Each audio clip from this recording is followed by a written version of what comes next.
Muling ipapakita ng mga Pilipinong para-athletes ang tapang at lakas sa international stage. Sa layuning makasungkit ng slot sa 2028 Los Angeles Paralympic Games, sasabak sa isang mahalagang kompetisyon ng Philippine Para-Powerlifting Team.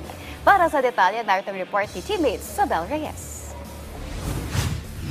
Muling lalaban para sa bansa ang Philippine Para-Powerlifting Team sa isa sa pinakamalalaking kompetisyon ng taon, ang 2025 Elite Para-Powerlifting World Championships na gaganapin sa Cairo, Egypt mula October 11 hanggang 18.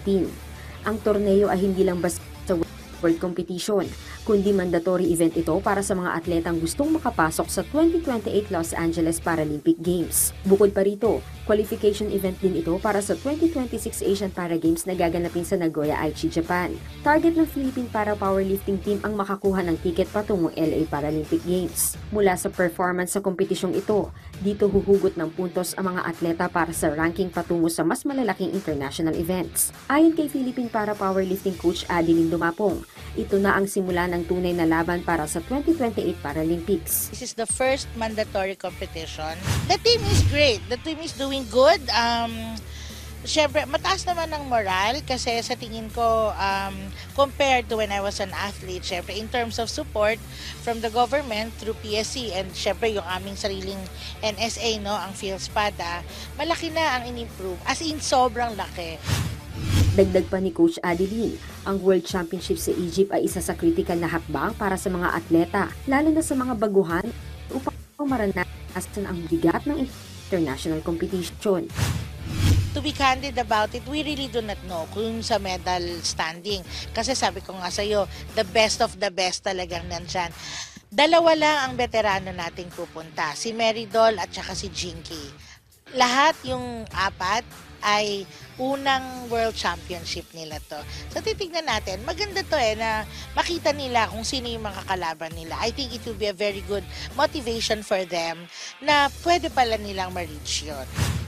Pangungunahan ni two-time Paralympian Ashel Guion ang 6 na kataong miyembro ng Philippine Para-Powerlifting Team na nasa Cairo, Egypt para lumahok sa nasabing kompetisyon. Si Guion, isang veteranang atleta sa sabak sa women's 45 kg category. Kasama niyang lalaban ang kapwa Pilipinang sina Meridol Pamatian sa women's 41 kg at Dr. Katrina Marie Hernandez sa women's 86 kg. Sa men's division naman, 3 kalalakihang atleta ang sasali. Sina Jules M. Piso sa men's 59 kg, Carlo Jan Nuida sa men's 88 kg at Jeffrey Jaramillo sa men's 97 kg. Kasama rin sa delegasyon ang mga national coaches na sina Rico Canlas, Alan Pahe at si Dumapong, ang kauna-unahang Paralympic medalist ng Pilipinas na nag-uwi ng bronze sa 2000 Sydney Games.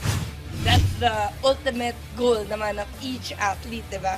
To be able to represent and to be able to show the world na, kumbaga, Filipinos, men and women from the Philippines, regardless of disability, kumbaga, kaya namin sumabay in the world stage. Kaya namin to represent and to show everyone na, hey, we're here to compete with you guys.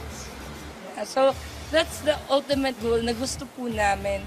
Well, gusto po namin lahat ng mga atleta to be able to do. Well, may it be, yun nga, disabled athletes or non-disabled athletes. Well, usually po ang China yung talagang ano talaga yung kalaban So talagang matitindi po sila. Tsaka Indonesia sa kategori ko. So pero kaya naman siguro. Yun po. So yun po sila po yung pinaghahandaan talaga namin. China tsaka Indonesia. So lalo na po ito world kasi talagang madaming atleta. So, yun po. Mas maraming mga naging Paralympian na rin po. So, yun, medyo madami. Malaking competition talaga. So, sana po.